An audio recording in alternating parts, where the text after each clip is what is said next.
Many people have dreams and desires to change the world, but how many people actually get out there and do something about it? Today's guest is Michael Nohr, and he is following his passions to change the lives of women and children in Uganda. Stay tuned for more.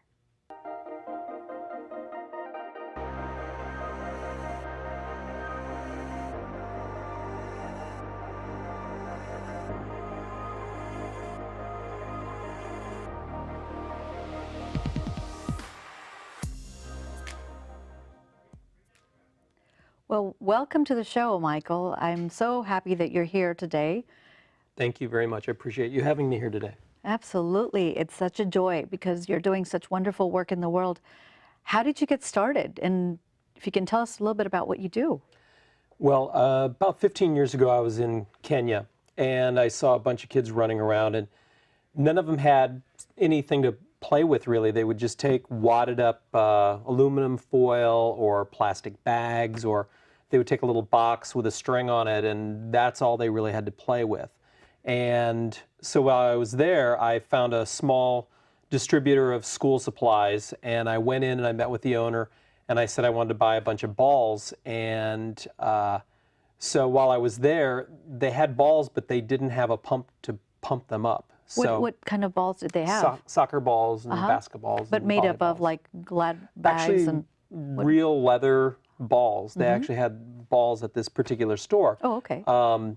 But they didn't have a way to pump it up. So I waited a couple hours, and while I was waiting, I was talking to the gentleman, and he was saying that his wife works at a local school, and he said, you know, if you're going to give these balls out, you really need to give them to a school, because otherwise the children could get harmed for having a ball. Most people in Uganda and Africa are living on $1 or $2 a day, and so a soccer ball worth $10, $15 is a very valuable thing, and most kids don't have them. So I was sort of inspired by that. I wanted to figure out a way, how can I get balls over here for these kids? So I started a project, and I was trying to find ways to ship them from the United States over to Uganda, and I kept hitting roadblocks. Every way I was trying to get them shipped, I tried to get the airlines involved, I tried shipping containers, and typically for an apple-sized box, it was going to be $1,300 to ship it over. And I thought, for that amount, I can actually go to Uganda or some other country and deliver the balls myself. And what evolved out of that is there's a local group of doctors it's a group called Medland. It's a nonprofit organization. Several doctors in the Bay Area, probably 30 or more OBGYNs, have gone on medical missions to various parts of the world. It's sort of like a Doctors Without Borders, but they specifically focus on OBGYN care for women and fistula surgeries. So I went to a fundraiser that they were having, and they were auctioning off a variety of things. Dr. Margolis auctioned off a motorcycle, and people were bidding on it. And you could bid on a variety of things, and the item that I most was interested in getting was the going on a medical mission. I travel a lot, but I've never been on a medical mission. I'm not a doctor, but I thought in some way I'll be able to contribute. And so I bid on going on this medical mission. I ended up winning it. I could choose from various places. I could have gone to the Philippines. They go to India. They go to South America, Peru. I wanted to go on the one to Uganda. So that's sort of how this all came about for me. So what exactly do the doctors do in Uganda? I know they do some fistula surgeries. Correct. And what exactly is that? Well, worldwide, there's over 2 million women have fistulas.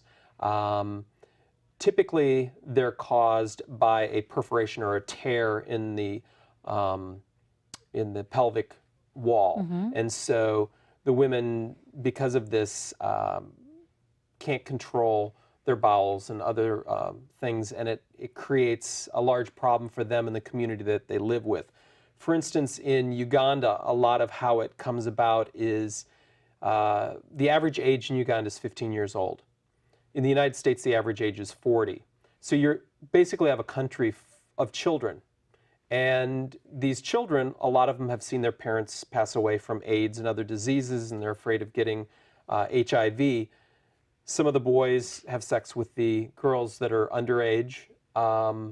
when these girls are trying to deliver a baby, if they're not developed enough, the baby can't be delivered properly. And so they're in small villages and they're pushing and they can't get the baby to be delivered. Eventually, these young women, if they're lucky, are transported to a regional hospital where they're able to extract the baby. And unfortunately, because of all this pushing, it creates a tear. And the women then, as I said, can't control their bowel movements and stuff. And So these are the women that get shunned out of their own communities eventually. yes, they're treated almost like lepers within their own community. It's very sad because when this occurs to them, they smell and they get pushed out into the jungle, and it's just a very sad thing. Many of them may even have children, and they don't have access to their children anymore. So once these surgeries are done, they're healthy again. Yeah. Once they have the surgeries, typically there's usually about 12 people on our team that go over, usually a few physicians, Dr. Margolis, a local physician who heads up the team over there.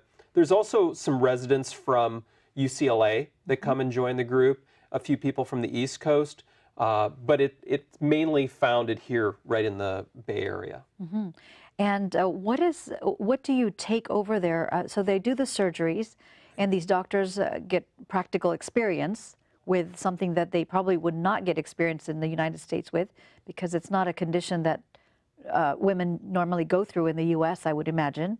Or if they do, it gets caught early on and it gets corrected early. It doesn't go to the stage that it does over in Africa. So with the conditions that when you went to Uganda, what did you see? What were the conditions of the women? The conditions of the hospital were pretty horrific.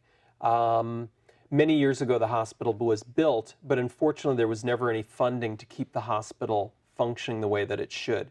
So basically, all of the windows had been knocked out of the hospital. The women in the OBGYN ward literally are packed in, not too dissimilar to how we treat chickens in America. They are on top of each other. The ones that have had surgeries, if they're lucky, will get a bed. The beds had mattresses on them that were over 30 years old. And because of the conditions, fortunately, before I left, I shot an email to my family members and I said, you know what, if you donate some money towards me, I will bring it over and I will use all of it to make the situation a little bit better over there. I knew I wanted to get soccer balls, but I said there will be other things too. I ended up raising about $5,000 from family and friends the first time I went. And when I got to the hospital and I saw the condition of the hospital, I asked the nurses, what would be most beneficial to your patients here? And they said, those mattresses need to go. They're full of bacteria. The babies are getting sick from it. The mothers who have had surgeries or have delivered are getting sick from it. And so I said, okay, let's coordinate with a local medical supply company. I ended up negotiating and got mattresses for $37 a piece.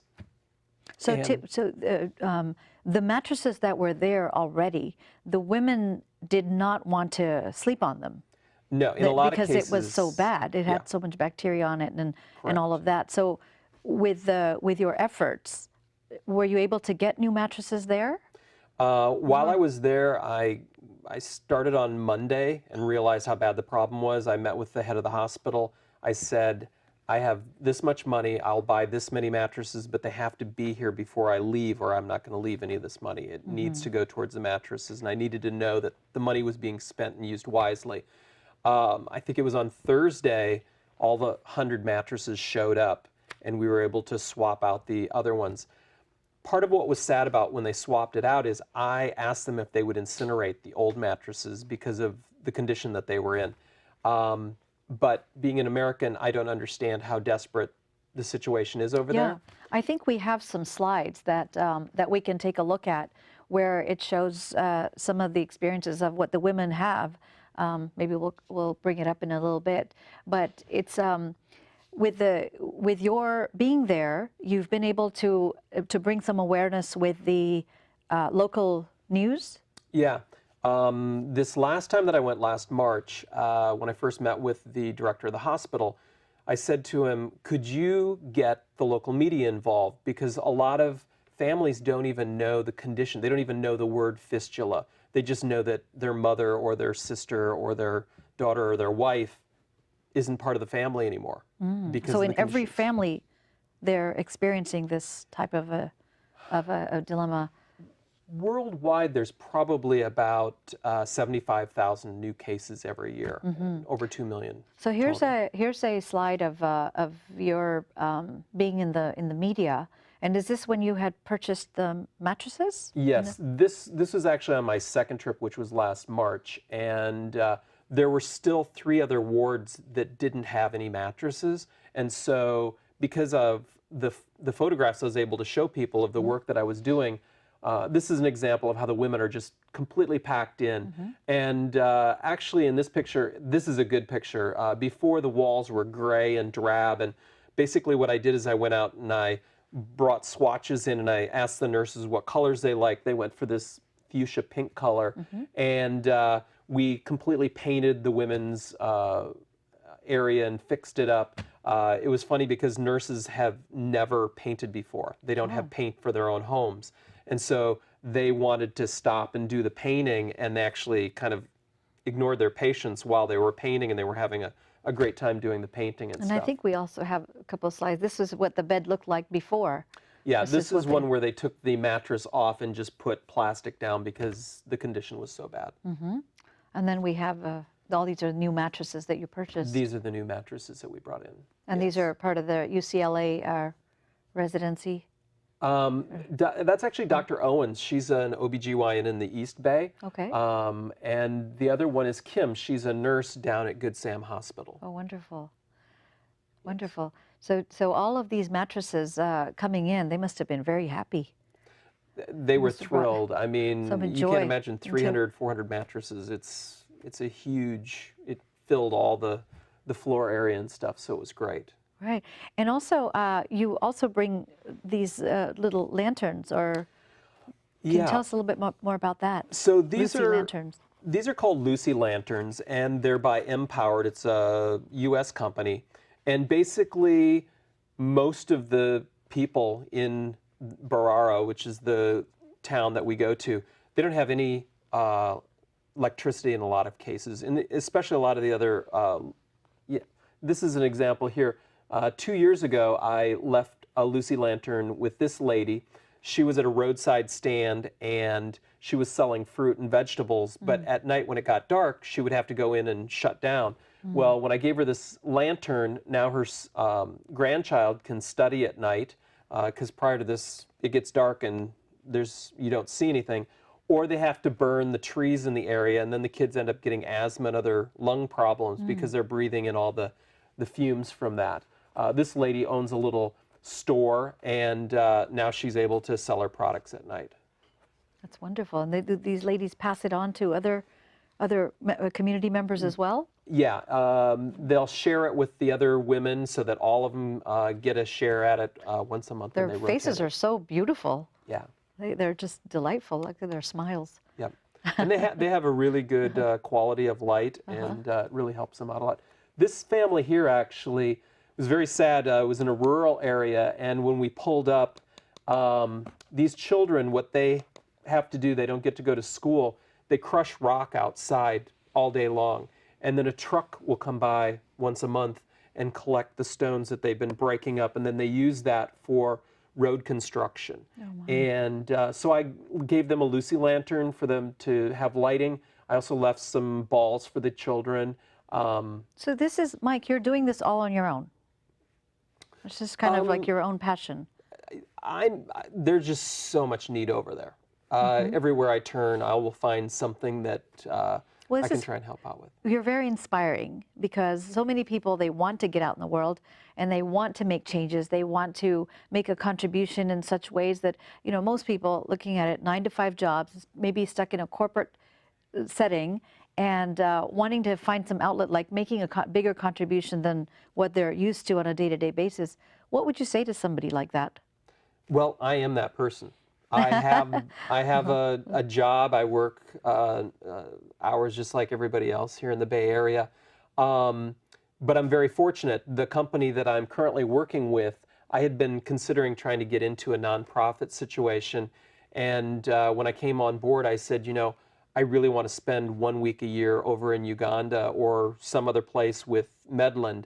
And they authorized that I'd be able to take that week off and go and do this type of work over there. That's So fantastic. yeah, it was really great. So what you're really saying is if there's a way, if somebody has passion towards making a contribution in the world, then they should ask. Correct.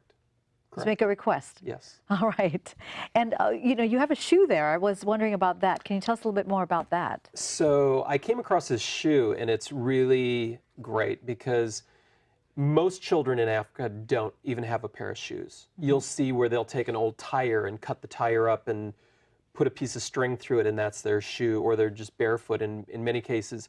I've also seen children where they get a pair of shoes, but they're typically the shoes that we give to Goodwill, and then they get sent over there if they don't get sold in the United States, and they're given away over there. But as the children's feet grow, they only have one pair of shoe. If they're lucky, they'll end up cutting off the end of the shoe so that their feet can continue to grow.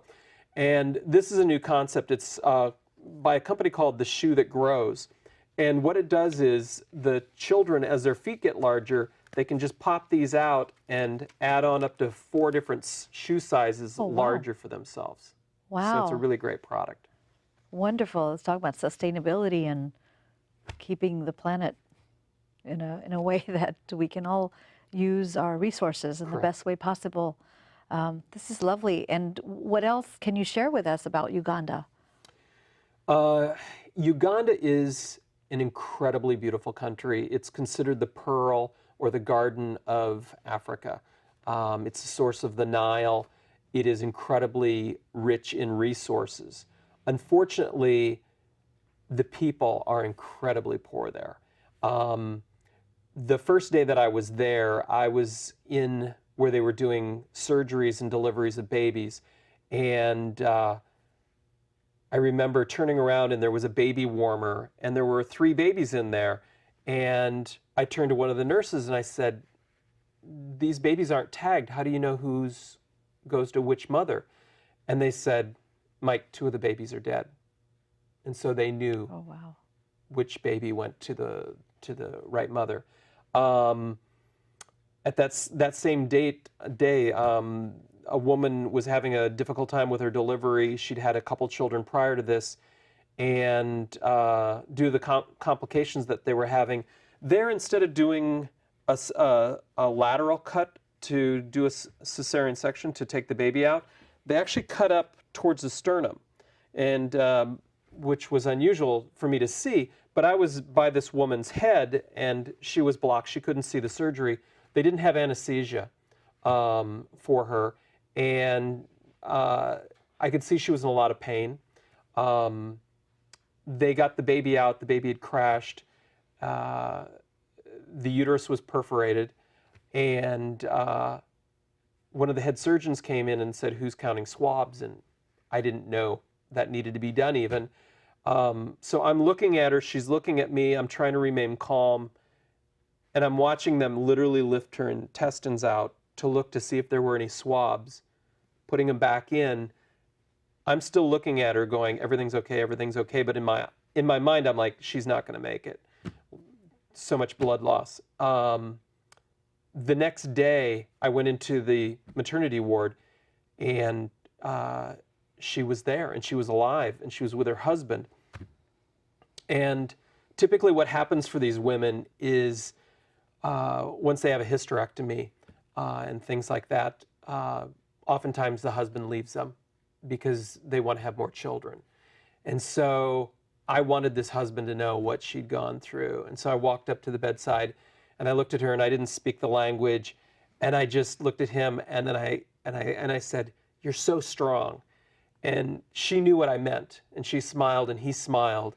And anyway, it was very emotional seeing the conditions these people live in. They shouldn't live like this. Their country has the wealth. So what happens to the wealth? I mean, there's so much resources that's sent through the United States, and what happens to all that other stuff? I mean, not to get into too much politics, but it's really interesting to understand. Right. Maybe you have some insight. Well, the United States donates around, I think in 2018, somewhere around $400 million to Uganda. And unfortunately, that money is not going to the schools. There's no pens and pencils there for the children. In fact, one of my brothers is a teacher, and he's filling up 2 suitcases full of pens and pencils for me to take with him. And there's a picture of a woman being taken out of the ward. Is that what it is? She's coming out of surgery, and these are very, very difficult, very painful surgeries that they take. Where is she being taken to? She's being taken to the fistula ward, but she's being pushed down a washboard road, and she's being pushed about a block on that. So one of the projects that I eventually want to do is make a connection. There is part of a sidewalk there. I want to connect it to the other sidewalks so that they don't have to push them down on the gravel roads like that. So other people can also contact you if they want to get involved in this project? Yeah, I'm not the only one. I invite other friends and other physicians in the area. This particular picture is the condition of the restrooms for the patients that are there. The patients who are ill, they're using this? They're using this. That's what they're using, yes. Oh, wow. There's 8 restrooms like that at the hospital. The hospital has 400 beds, I believe, but you saw how the women were packed in. There's probably more like 1,000 or 2,000 people at that hospital. And how about these tools? What are these? These tools, part of what inspired me to paint and fix up the hospital was when I was there the first day, a man came in who was 50 years old. He had bone cancer in his leg. They needed to remove his leg. I knew that they didn't have anesthesia for him. I didn't want to have that pinging around in my head. And so I chickened out and I said, I'm going to go to the hardware store and go get some paint because I just didn't want to be there for it. As I left, one of the nurses came running after me and she said, Mike, you're going to the hardware store, right? And I said, yeah. And she goes, would you bring back a saw? The saws we have are so dull. I don't think we can remove his leg the way we need to. So I get to the hardware store and I'm looking, and they only had 3 saws in the entire store. They had a wood, a metal, and a steel saw. And so they use this for amputation? Well, I actually, this last time, brought 3 with me because I didn't know which of the saws to use. And when I went back to the hospital, they said, we use the dull one. And so I made a commitment this last time when I went back that I was going to bring actual bone saws so that they would have some of the basic tools that they need there. And this is the new development for the hospital? Yes. Back in December, I got photos saying, hey, Mike, this is a new addition that we want to put on a new OBGYN ward, and this is only costing about $83,000, I think it is, to build out a whole ward. Now, this will hold hundreds of women once it's built and get a lot of people off the floor. So they started in December, and already in February, the walls are going up on the sides, and I'm guessing it's going to be finished and completed in the next 3 months, probably. Wow. So what's your vision for the near future with all of this going on? Every time I go back, I pick a couple different goals, things that I want to do. One of them, and the primary one this time, is to finish off the OB ward. It's being run by a group out of Los Angeles area, Medicine for Humanity. And so they still need about $23,000 to finish off the hospital. So I said I was going to raise as much money as I'm able to raise and bring it with me. I'm leaving on Friday. So I'm going to be bringing whatever money I can generate by then. And just ongoing, I will collect money to help finish that off. I also want to fix the restrooms for the people because that impacts all of them, including the doctors and the nurses. And that was around $12,000 to repair and replace the plumbing and stuff in 12 or 8 bathrooms. So it's very interesting is that American, you, and going to Uganda, taking on this kind of a project, and all of this great education. This is a doctor giving a... This is a resident that went last year, and he's actually, the picture doesn't show it, but there's at least 6 times more children than you can see in that picture. And basically, they came out because we brought 3 soccer balls for the school.